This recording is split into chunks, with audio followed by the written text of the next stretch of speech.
the planes coming in, and everyone like stood around and looked at them. One of my mates said, "Crikey, they're Japanese." We could see the sun glinting on the bombs as they actually left the plane. The bombing of Darwin in February 1942 is one of Australia's greatest ever disasters. The first time since European settlement that Australia is under attack on its own soil. The sea was on fire. It was full of dead bodies. We expected the Japanese to land at any time, and there's nothing to stop them whatsoever. But the day that the war came to Australia has remained a largely untold story. We didn't talk about it. We were ashamed to talk about it. And the events that unfolded in the aftermath of the bombing would be a catastrophe in itself. A breakdown in civil and military leadership would lead to desertion, looting and lawlessness. The civilian order broke down, that the defences didn't work. There was no effective warning sounded that day. The siren was out of action. It was a farce. And government cover-ups would mean that the truth stayed hidden from the Australian people for years to come. Darwin was, in substance, without law and order. What do you say to that?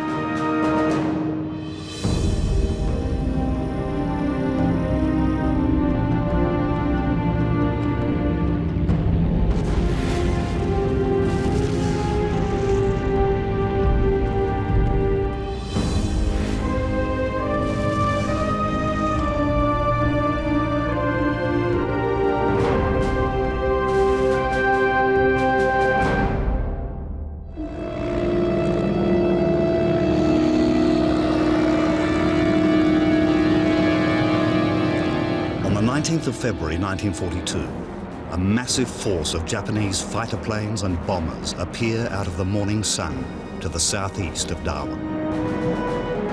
Australia, with the vast majority of its troops fighting overseas on foreign battlefields, is unprepared and ill-equipped for war on its own doorstep. The first attack ever on Australian soil is a bombing raid of unimaginable force and devastation.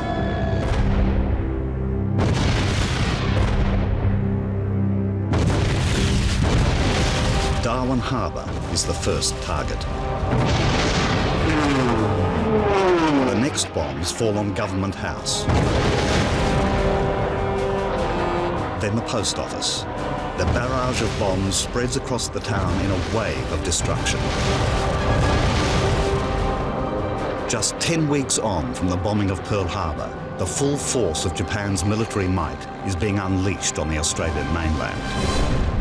More bombs dropped on Darwin than dropped on Pearl Harbour. More ships sunk. 8 ships sunk in Darwin, 4 ships sunk in Pearl Harbour. They'd come off the same aircraft carriers that had attacked Pearl Harbour. They were the same pilots, they were the same aircraft. This was the force that hit Pearl Harbour. And these guys knew what they were doing.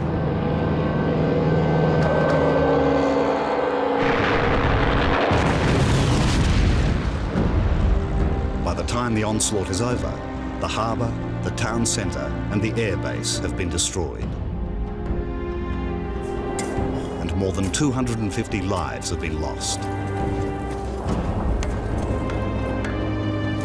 Yet despite the extent of the disaster, the true story behind the bombing of Darwin has remained a buried chapter in Australia's history.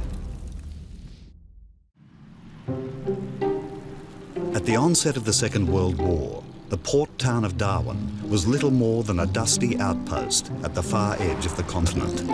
Well, it's always been a frontier town. It's always been a wild town, you know. It was a beer drinking and a bit lawless. Now, the Don Hotel, you didn't go near there because it was called the Blood House.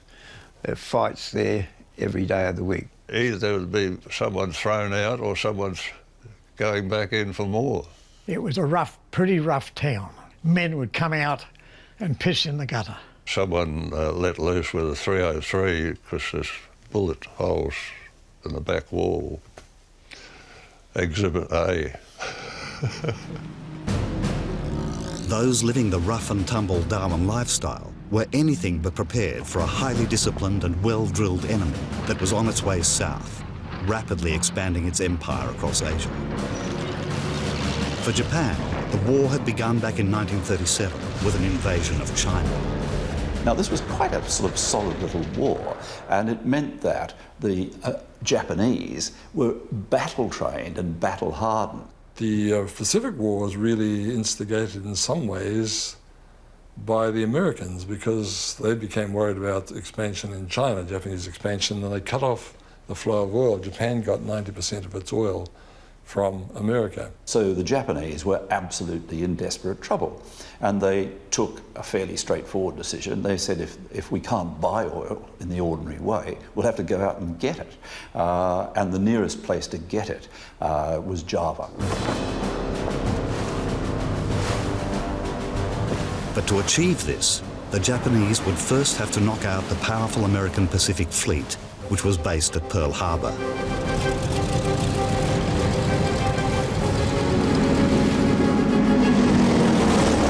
On December the 7th, 1941, the Japanese Imperial Navy launched a brutal surprise attack on the American base.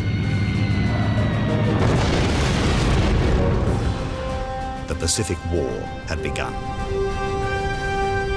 Pearl Harbour would not be the absolute victory Japan needed to take America out of the war, but the push south was now on.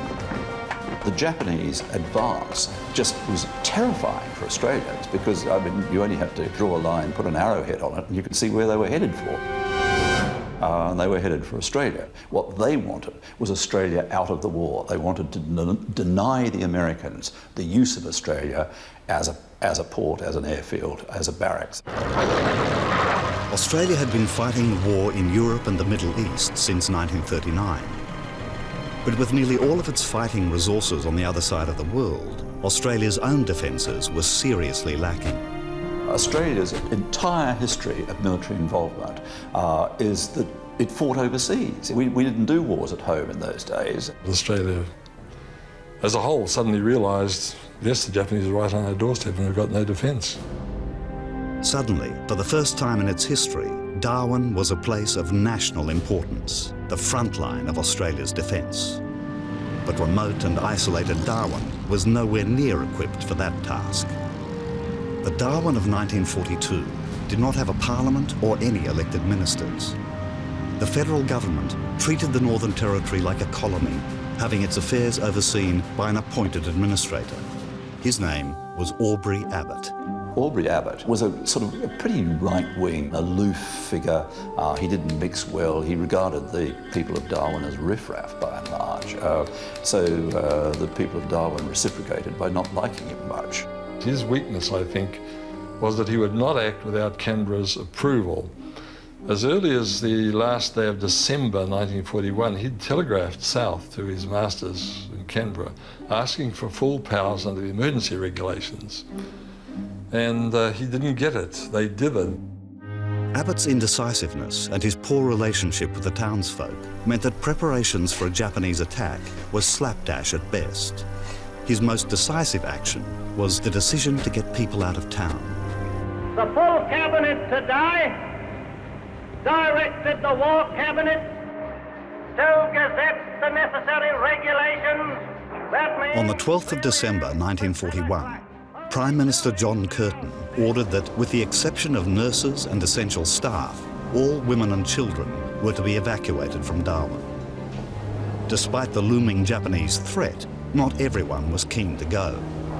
My mother decided she was definitely not leaving. Mum and the two sisters, they all got ready, but my brother Bob and myself, we took off. There was a knock on the door, and there was this huge army policeman, MP, and he said, I've come to take Mrs. Secret down to the ship. And she said, well, I'm not going. And he said, yes, you are, and if you don't leave, in 5 minutes, I'm putting you over my shoulder and I'm carrying you down there. So we put my little sister in the pram, a pusher. My brother and I had a string bag each, hanging onto each side of the pusher, and we roared down to the wharf. The ship went without us, much to our delight. We didn't want to go. I don't suppose the authorities knew what to do with us. Aboriginals, we weren't considered to be part of the population at that time. A lot of women were told that they were going to be sent away, so they ran into the bush and wouldn't come out. The ones from the Catholic missions, or who had been brought up on the Catholic missions, like my mother and her twin sister, they stayed around the nuns and the priests because that was what they knew best. Although the civilians had been evacuated, it was still assumed that the Japanese army would be repelled at Singapore, the Allied stronghold, considered impregnable. But on the 15th of February, Singapore fell, triggering a sequence of events that would test Australia like never before.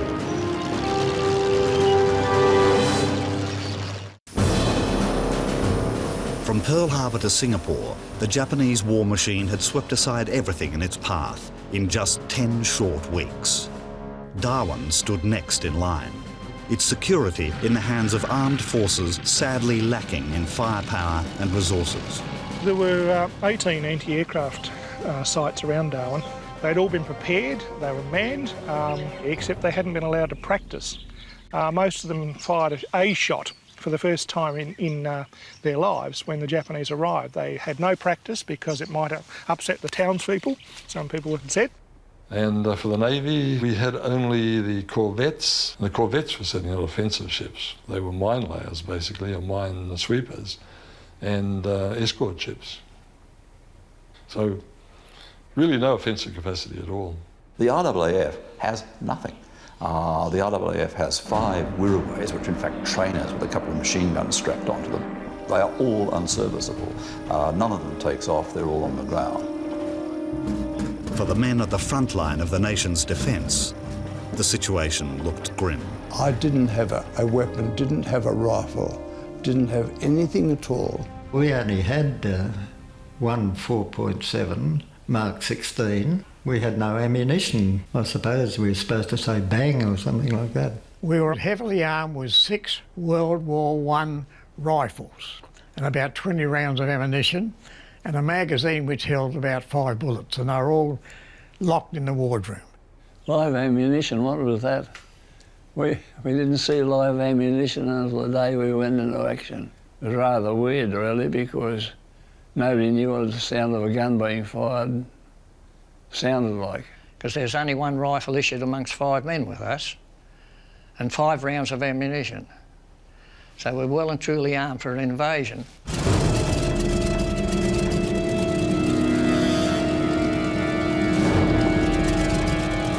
On the morning of the 19th of February 1942, 350 kilometres to the northwest, the 188-strong Japanese strike force takes off, bound for Darwin. The Japanese fleet's made up of 4 aircraft carriers, 17 ships all up. The fleet turns into the wind and starts launching its aircraft.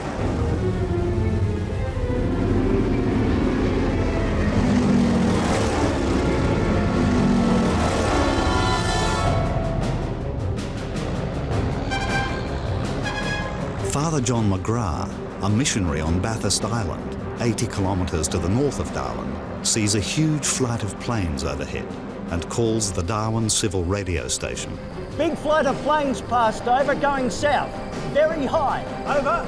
The civilian operator who took the message, Lou Kernock, said to him, "Stand by." Well, Father McGrath had very little chance to stand by because suddenly a Japanese Zero came strafing the airfield and he had to run for cover. Bryce Bellett was there when the message came through to the RAAF base. And the procedure was to pass it on to RAF operations. It was taken by P.O. Saxton, and he advised the chap in charge of operations room, who went downstairs to see the CO. Earlier that morning, a group of 10 American Kitty Hawks had taken off, bound for Indonesia. But a weather warning en route had made them turn back for Darwin. Because they were confusing it with returning Kitty Hawks, they decided not to ring the alarm. Now, what should have happened is RWF Operations receives the warning. It informs the Joint Command. They are meant to get onto the air raid sirens and tell the air raid wardens to sound the sirens. People are then meant to hear the sirens and get into their slit trenches. Boats in the harbour are meant to start their engines and be ready to take evasive action. None of this happened. Nothing.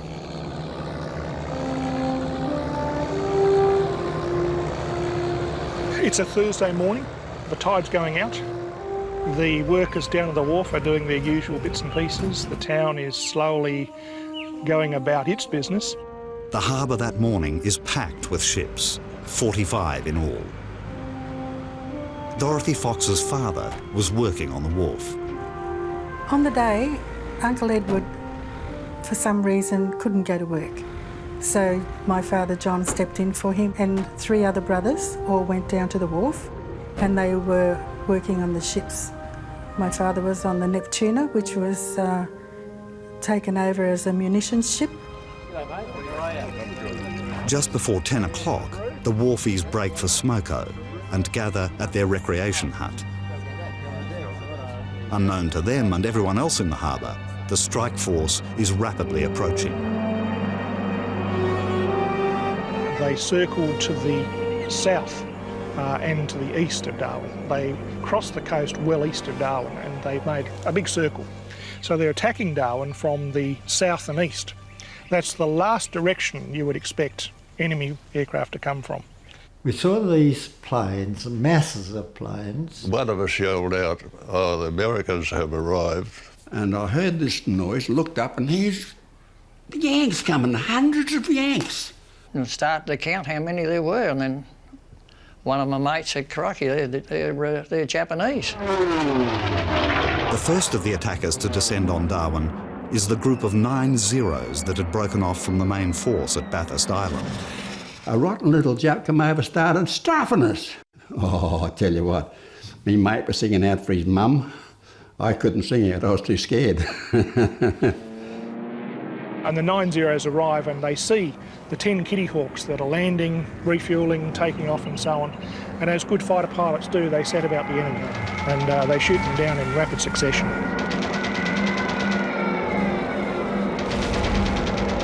I turned over on my back, I wanted to see what was going on. And a poor damn Kitty Hawk, he's only about, wouldn't be any more than 100 feet up, going like the bats out of hell with a rotten little nip on his tail. In just the short distance that I seen them, that plane fell to pieces in the air with the bullets, you know. Then the little rotters come back and strafed us then. There's almost no aerial defence of Darwin left. So then the field is wide open for the bombers to start coming in and laying their bombs. First attack comes from the high-flying Kates. These are single-engine aircraft, 3-man crew, and they carry quite heavy bombs. As they were coming out of the sun, we could see the sun glinting on the bombs as they actually left the plane. So the first bombs to hit Australian waters would have been at the Darwin Harbour and, of course, the wharf. My father was on the Neptuna. Where he was standing was where the plane hit, or the bomb hit, and nothing was ever found.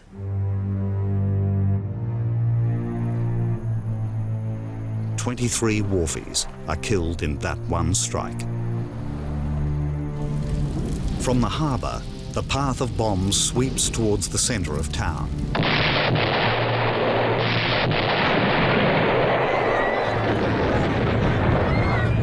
Darwin is now under attack, but it's only as the bombs begin raining down that the air raid sirens begin to sound their warning. The first bomb fell about 2 minutes to 10, and just as it fell, the air raid siren went. So there's absolutely no warning. One of the first places to come under fire is the residence of the Chief Administrator, Aubrey Abbott. Along with his wife and staff, he makes it to shelter moments before a bomb hits.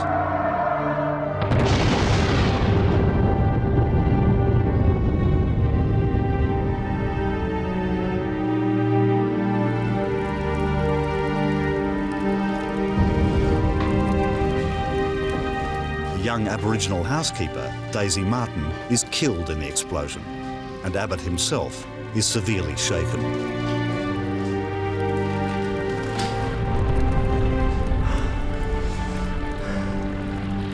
At the post office, Jack Burks joins the rest of the staff in a rush for the door. I started to go and then went back and locked my 2 money order drawers. And I think probably I was the last one out.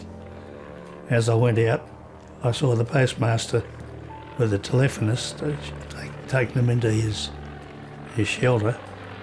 And I looked up the alleyway, saw a chap running up there, and I thought I'll follow him, so I did. We got out to the main street. There were planes, you could hear planes coming, and other staff that were there yelled out, "Lie down." So we lay down in the gutter.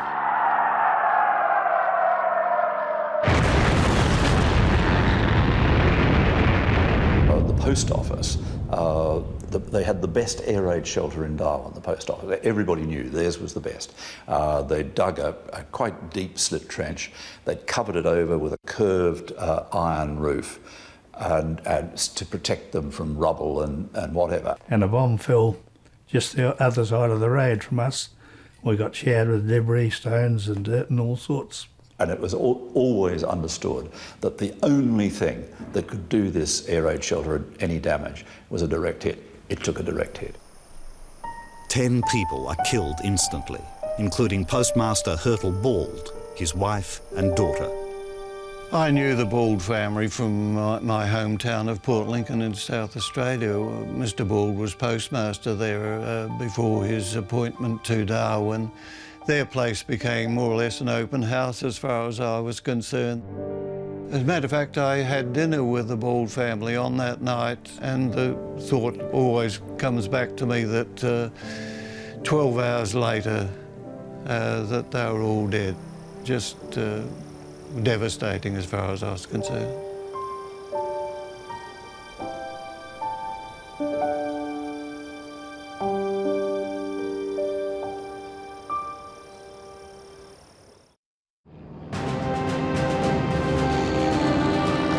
The first wave of high-level Japanese bombers has left a trail of devastation across a wide area of Darwin. Yet the raid is only 5 minutes old. Now the dive bombers arrive, descending on the harbour in a screaming swarm. They were that close that I could see the pilots quite clearly, their teeth. I could see their teeth, their eyes. Out of all the ships there, the most valuable prize for the Japanese bombers is the American destroyer, the USS Peary. I froze. In front of me was a dive bomber, and time seemed to stop. He glared at me with sunglasses, and I saw the bomb underneath his aircraft, and I thought, what am I going to bloody do? And I thought, I'll have to catch the bomb or something like that. But the Peary come behind us, and he saw the Peary, he swerved. I saw the bomb that left his plane, and it went about that angle like that, hit the midships, and the stern sunk immediately with all hands. The sinking of the USS Peary would be the biggest single blow dealt by the Japanese on the day, with 89 crew members dead. By this time, the entire harbour is full of ships going left, right and centre, ships firing everything they've got at the Japanese aircraft, and some ships unfortunately being sunk. We had 8 sunk altogether in the harbour.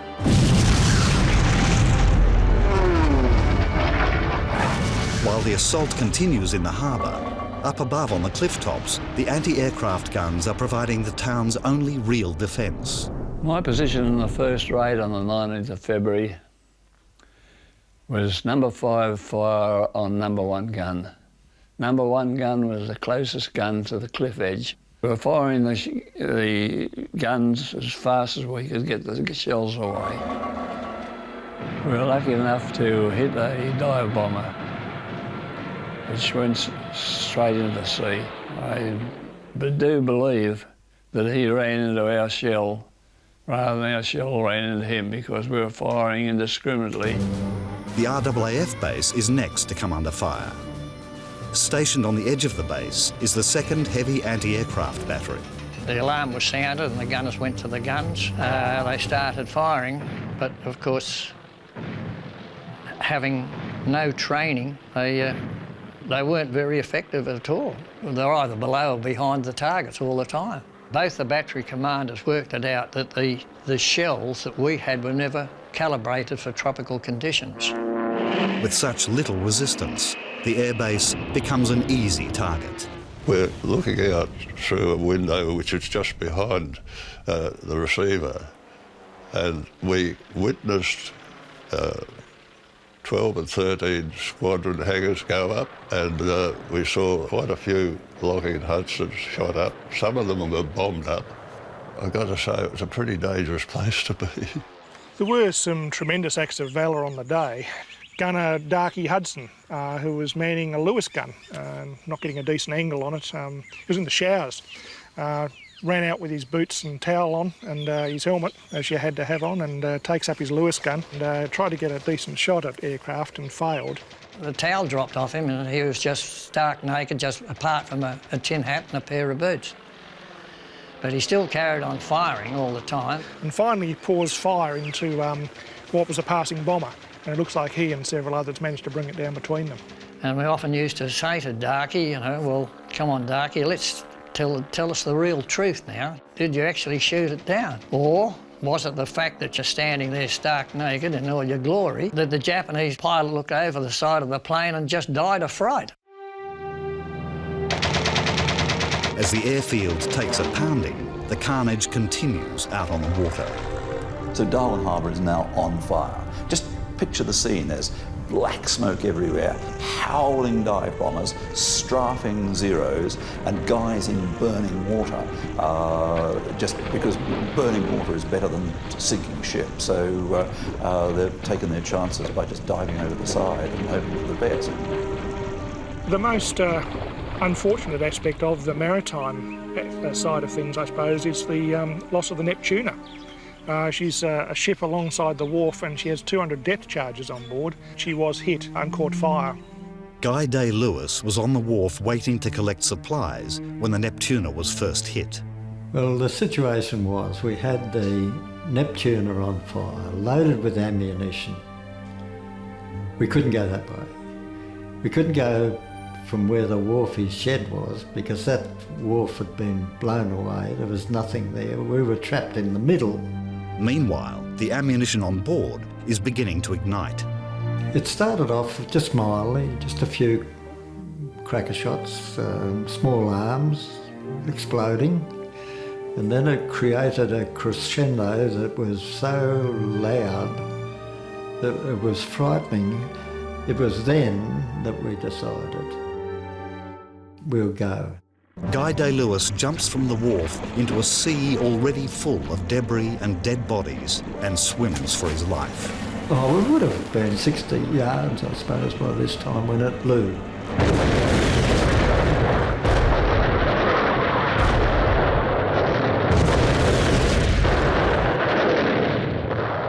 Ron Carter's ship was only 100 metres away.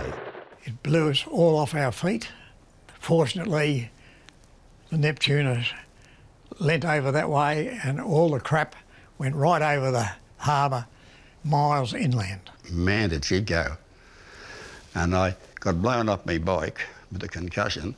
Luckily I did, because just above my head there was a pile of about that round stuck in the bank just above my head from the main jetty. Oh, I was lucky. And in the midst of all this, a bit of a rescue operation begins, but it's so makeshift. The Menunda lowered her lifeboats and sent the lifeboats out into the burning water to pick up sailors. There were guys in rowboats rowing into the oil and the muck just to see who they could rescue. Having made a lucky escape himself, Guy Day-Lewis joins in the rescue of the injured sailors still caught in the water. They were covered in this thick oil. We took them ashore and tried to handed them over to somebody, I don't know who we did, but we got them out of the water. That was the main thing. They were shocking. I mean, there was skin hanging off them like tissue paper, off their arms, off their chest. They had no clothes on, boiled. When we were coming in to rescue, the sea was on fire, and this bloke jumped overboard from the wharf into a burning sea. We couldn't rescue him because he was too far away from us, and we couldn't manoeuvre. He got burnt alive anyway. I get the heebie-jeebies to think about it. After 40 minutes of continuous bombing, the onslaught is finally over. The last Japanese plane turns away from Darwin and the all clear is sounded. For the first time in its history, Australia has felt the full brunt of war on its own shore. Left behind is a massive trail of death and destruction. Fires burning, there were still terrible problems on the harbour with burning oil and so on. But the civilian population was at that point not in any kind of mess.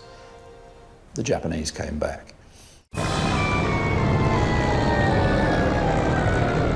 It is now just before midday. Battered and shaken by the first bombing blitz, Darwin has barely had any time to recover when the sky is full again with enemy planes. Second raid was a different affair. It was obviously timed to take place carefully after the first one had cleared itself away, but it was land-based bombers from the Celebes. These were heavy twin-engine bombers with bigger, stronger bombs. Now, they basically headed for the RAAF field. They weren't interested anymore in the harbour, they weren't interested in the town. They were only interested in taking the RAAF field out of the war. They came in 3 lots of 9s in a wave of 27 at a time, as though they were having a flyby.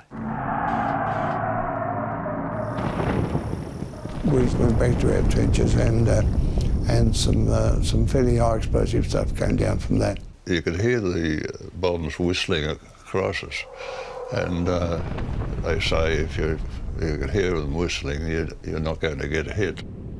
So something like 6,500 kilos of military-grade high explosive is going off more or less simultaneously. The noise was so strong, the trench was moving. The trench was, there's another one, and it would move the earth. The second raid lasts 20 minutes. Darwin has now received 2 brutal assaults in the space of 2.5 hours. The town is left in a state of shock. You've got a scene of complete chaos in the town, with people not knowing where to go or what to do. There are now hundreds of casualties, a town in ruins, and the fear of an impending Japanese invasion. Darwin is in need of leadership. Basically, what you have to do in all these circumstances, you have to get an iron grip on the town. It did not happen. The man expected to take charge of the situation is Chief Administrator Aubrey Abbott. Abbott didn't know what he should do. He would assume the military would take over. The military didn't actually take over until the 23rd. And Major General Blake didn't know what to do either. Aubrey Abbott, the administrator, who was the prime candidate to get a grip on the town, focused on the fact that maybe there'd be looting, and in particular he didn't want the fine china and glassware and silverware of Government House to be lifted, nor in particular did he want the wines in his wine cellar to be stolen. And so it focused on securing all the valuables in Government House. There were 15 policemen in Darwin at that time, and at one point 4 of those 15 policemen were doing what amounted to domestic stuff for Aubrey Abbott, in the worst emergency Darwin's ever had. If we just now, let's stand back and look at the situation in Darwin. The boss, the administrator, Aubrey Abbott, is hard at work sorting out his wine cellar and his cups and saucers. The result was just anarchy in the town. There was nobody in charge. It was chaotic. It was just out of control.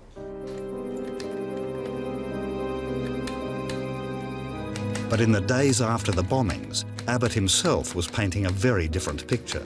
Abbott was sending cables back to the Minister for Territories saying situation normal in Darwin. And he sent a succession of cables saying everything was hunky-dory in Darwin. In the aftermath of the attacks, contradicting reports began circulating about the true state of affairs in Darwin. In order to uncover the truth, the government takes action. On March the 4th, just 2 weeks after the bombings, Supreme Court Judge Charles Lowe arrives to lead a secret royal commission into the raids.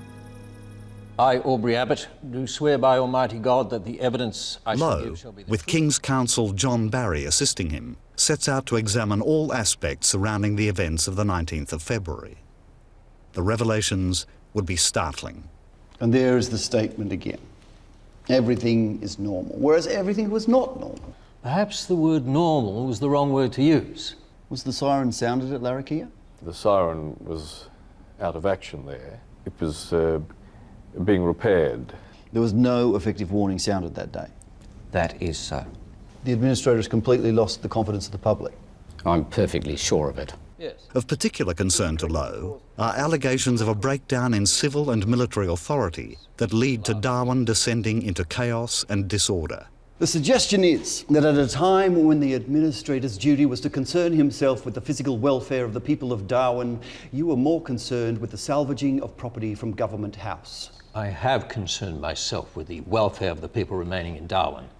I arranged they should be fed and that a kitchen should be started.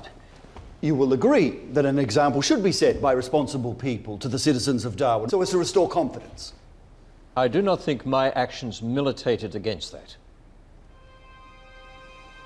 The inquiry would learn that the second raid had indeed shattered the confidence of the town, and that the events that unfolded on the afternoon of the bombings would leave Darwin in disarray.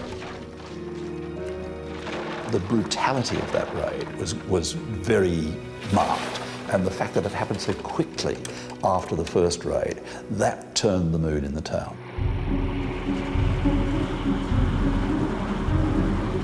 Expecting further raids and fearing an invasion is imminent, confusion begins to reign amongst the civilian population.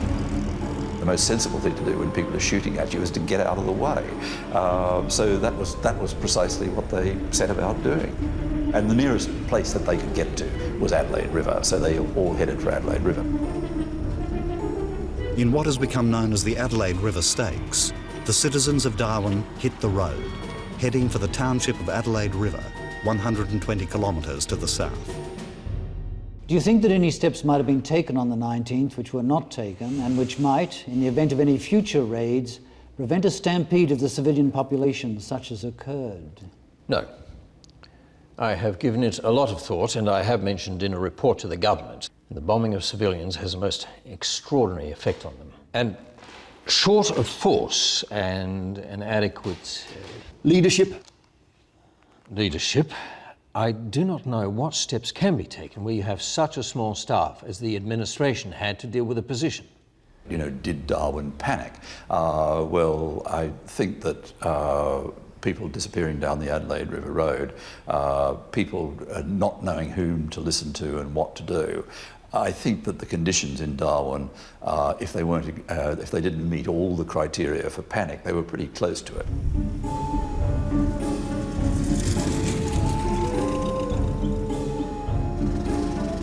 As civilians continued to pour out of town, the armed forces were close behind. The army moved out and they went down to Adelaide River.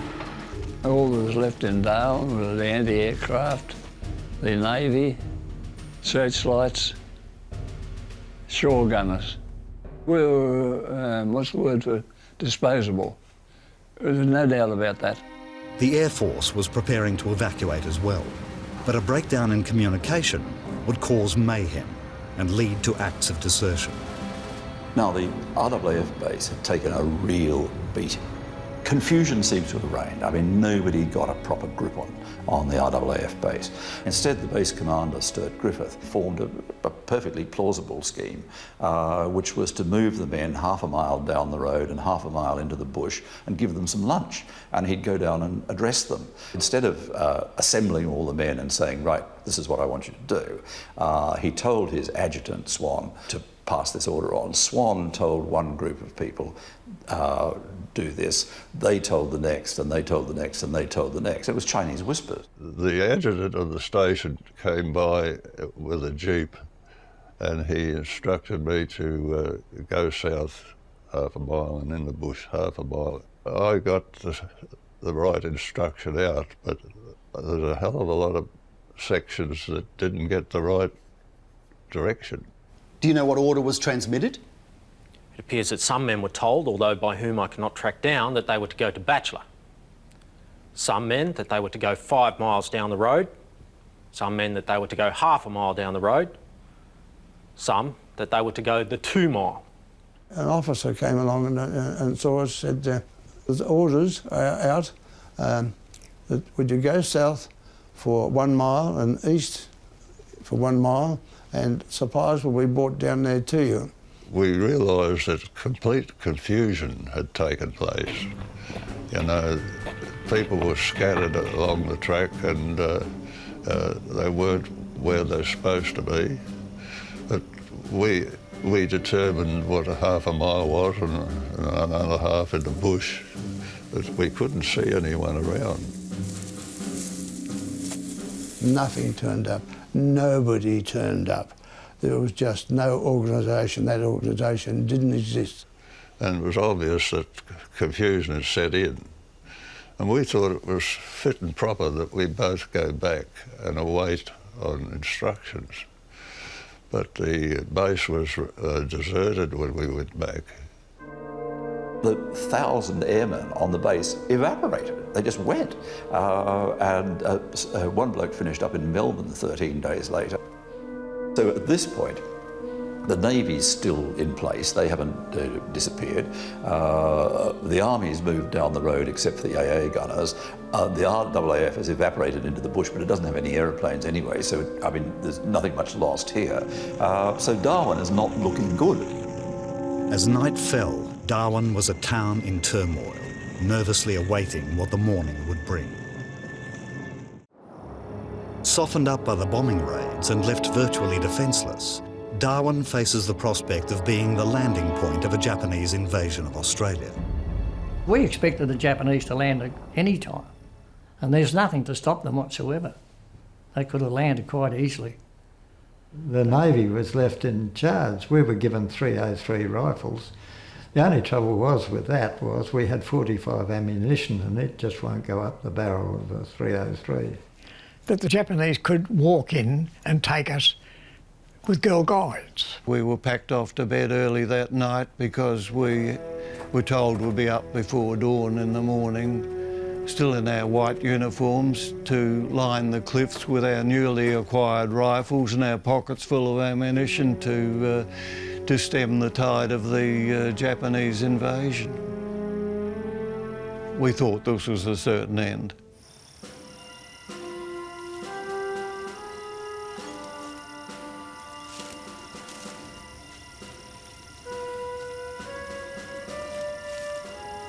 We waited for the dawn, but fortunately when the sun came up there was no sign of troop ships or other form of invasion, so we were mightily relieved. The Japanese troops hadn't landed, but Darwin was still about to fall under the command of a hostile force, its own military police, the Provo Corps. They begin to dish out their unique brand of law and order. And at this point, one of the military police, a guy called MacArthur Onslow, takes it upon himself. He charges into the civil police station, brandishing a pistol and saying, Darwin's under martial law. I think it was on the afternoon of the air raid when Sergeant Major MacArthur Onslow came to the police station and told us martial law was declared. He said, "We are tops and you will take orders from us." He was brandishing a revolver at the time.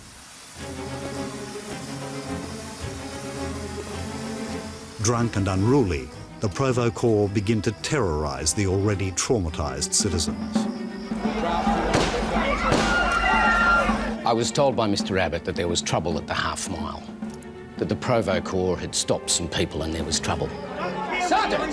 Sergeant! I'm a court officer! Holster that weapon! Holster that weapon! Calm down, please, calm down! MacArthur Onslow was there. He was drunker than usual. He was pretty bad. There was a train leaving shortly after. At the time, the army had decided that no men should leave Darwin. There were the old men, some who'd been slightly wounded and some who were sick.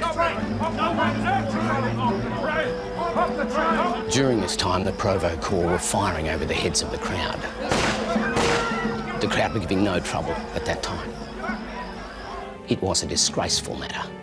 Move away from the train! So at this point, the police believe that the army are in control, so if an order comes out purporting to come from the army, they feel obliged to try to enforce it or push it along. The Provos, they had a different agenda. Basically, looting began, and they were the ringleaders. With no one seemingly enforcing the law, houses left abandoned by the fleeing population became easy pickings for looters.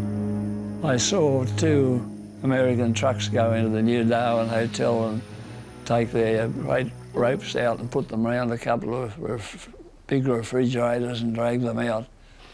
And 2 Chinese ships that were called into Darwin were caught at Townsville, full of Darwin loot, which had been looted by both Americans and Australians in an organised racket and sent south for sale. The other thing about it is whether it ever be decided it was looting, because we were preparing to burn the town down. Most of the people, when they left Darwin, if they ever passed into the troops, they told the troops, just take it. Whatever you need, take it, because they didn't want the Japs to get it anyhow. Food became a problem, and we certainly went to houses, looked in fridges for food. I got a carton of pilchards. I lived on those 24 cans of pilchards for quite some time. We looted also, with some of it with permission, but otherwise we couldn't have cared less. We looted for rags to clean the guns. We looted for batteries to run the instruments in the command post. We looted battery chargers to charge the batteries because we didn't have any power.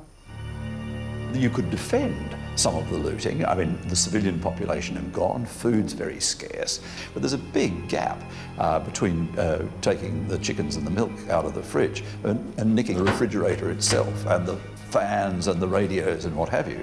And suddenly the officers' messes had all the comforts of home, somebody else's home.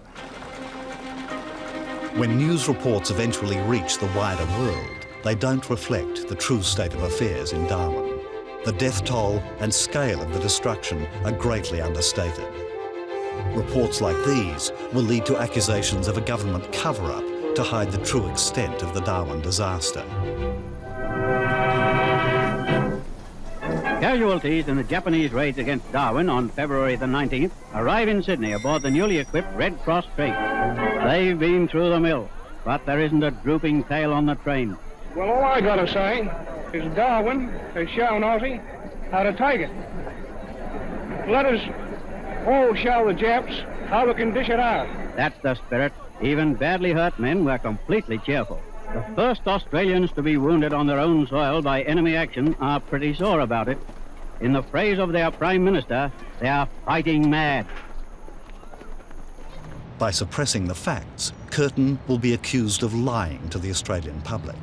Now, insofar as the supposed cover-up by the Australian government of what happened in Darwin, we've got to look at what actually happened. And ironically, it was Darwin that was the trigger for it all. Not the raid, but the raid that never happened.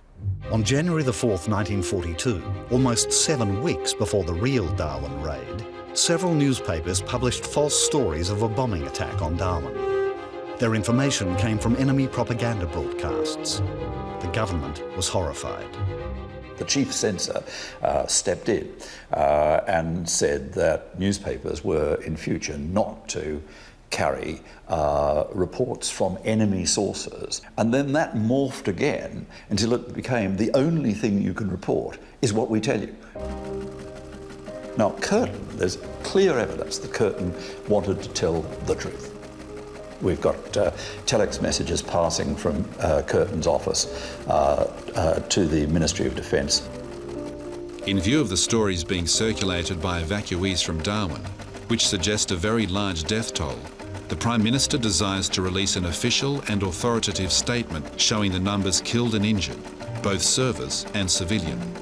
And the Chiefs of Staff came back like lightning, saying it would not be in the national interest to tell the truth. Now, I suspect that not in the national interest meant not in the interest of the Chiefs of Staff. These developments would play a significant role in the way information about the real bombing of Darwin and the events that followed would be relayed to the Australian people. Nobody knew because we weren't allowed to talk about it. We weren't allowed to write letters, even under censorship, for 3 months. We finally got a letter from my father, which was a huge excitement. And my mother opened the envelope and it came out in strips like confetti. And the censors had actually cut the letter into shreds, removing any indication of anything that was going on in Darwin. With the nation being handed an incomplete story, it would be left to Charles Lowe to give the definitive account in his final report. The delay in giving the general warning was fraught with disaster. There is much in the evidence which suggests that a warning of 20 minutes or even of 15 minutes might have enabled vessels in the harbour to get underway and move, and to have had a far better opportunity of avoiding the enemy attack. Had there been effective leadership at that stage, I think that normal conditions might very rapidly have been attained. But leadership was conspicuously lacking. Lowe turned in a very fine report, and he singled out only 2 people. I mean, it described Sturt Griffith's order to send the men half a mile down the road and half a mile into the bush, which went wrong with Chinese whispers. He described that as unfortunate. Well, it was certainly unfortunate, but it's rather temperate language. And he did say that he felt that if there had been proper leadership after the raid, then the bad developments need not have taken place. And at that he was pointing the finger at Aubrey Abbott. However, the Lowe report would not be published until October 1945, 3 years after the events. And the bombing of Darwin would remain a largely untold story in Australia's history. And I suppose we didn't talk too much about what happened. It wasn't one of those things you carried on a conversation about what you'd been through. You kept it yourself. We didn't talk about it. We were ashamed to talk about it. That's the word. The phrase that keeps coming back is day of shame. Well, I don't buy that, because the day of shame is all about the Adelaide River Stakes, the civilian population shot through. Well, that's what civilians do. So I don't see any shame in that. And there were brave performances. There was enormous courage from the gunners who kept firing and firing. The people on the harbour are just beyond praise. These are people in rowboats going through burning oil, picking up the wounded out of the harbour. I mean, there were enormous acts of courage. So day of shame, no. You are here on the spot where the Japanese bombed us, where for the first time in our history, we were attacked by an enemy who brought the war to us. And suddenly, you're fighting for your life in the streets of Darwin.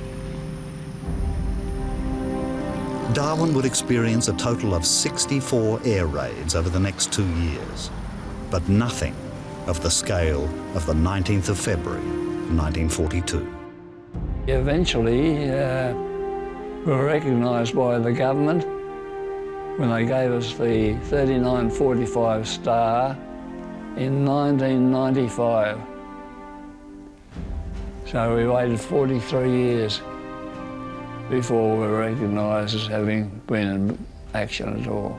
I don't think people quite realised the nature of dive bombing and the terror that this causes when you have dive bombers coming down from thousands of feet directly at the ship. I think it was, for a young fellow, it was pretty traumatic. I don't think about it except when I see it on television or something reminds me, and then I get a bit. There's a Coral Sea, there was a Pearl Harbour, you name them, all got names, Tobruk, etc., etc. There's no name given to Darwin, and it was a battle. There's no exaggeration when I say that, and yet Australia knows nothing about it.